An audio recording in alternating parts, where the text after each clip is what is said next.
Hi everyone, today Natasha Kano, Yamuna Katua, and me in Tran, we are talking about activated partial thromboplastin TAM, comparison studies in optical and mechanical analyzers.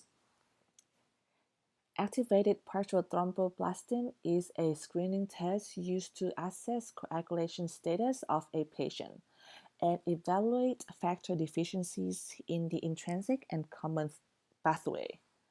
The purpose: it is a very important test for the lab evaluation of patients to diagnose inherited or acquired deficiencies of proteins in the coagulation cascade, investigate possible bleeding or blood clotting disorders, monitor heparin therapy and other thrombin inhibitors, screening for surgical procedures.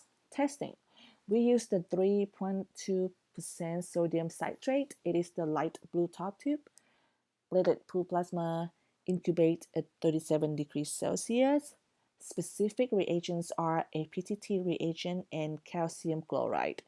And we measure time to fibrin clot formation.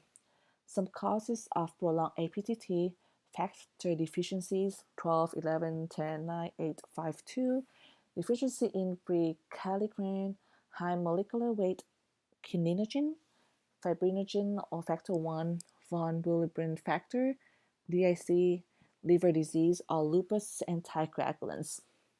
The general reference range in healthy adult is 25 to 35 seconds.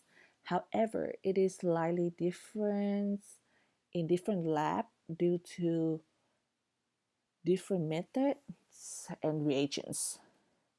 Pre-analytical errors: the sample volume less than 9 to 1 ratio of blood to anticoagulant may affect the result of APTT. Same thing to hemolysis, lipemia, or icterus. Early clot detection techniques: in 1700, visual inspection of whole blood; 1800, microscopic examination; early 1900s, inspection of whole blood clot in tilted tubes; 1920s, plasma-based coagulation testing measure viscosity, and that's pretty much the technique we're used to using in the lab nowadays. Automated methodologies: electromechanical, photo-optical, chromogenic, immunologic, coagulation analyzers today. Most automated instruments today are equipped with similar capabilities, and there are several characteristics to consider when choosing an analyzer in the lab.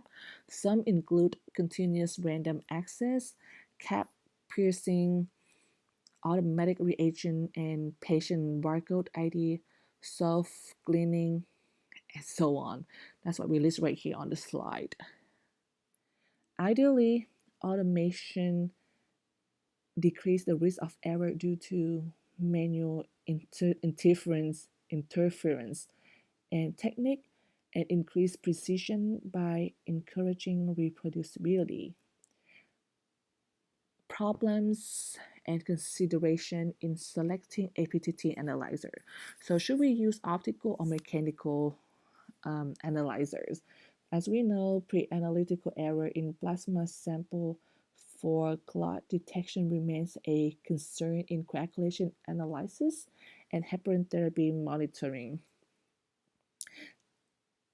Some studies suggest the photo-optical method is superior to electromechanical analysis, while others claim the photo-optical analyzer are subject to a greater deal of pre-analytical errors. So for the presentation today, we will review studies that use mechanical and optical methods in some of the most commonly used analyzers to measure APTT. And now Natasha and Yamuna are going to talk about these two analyzers.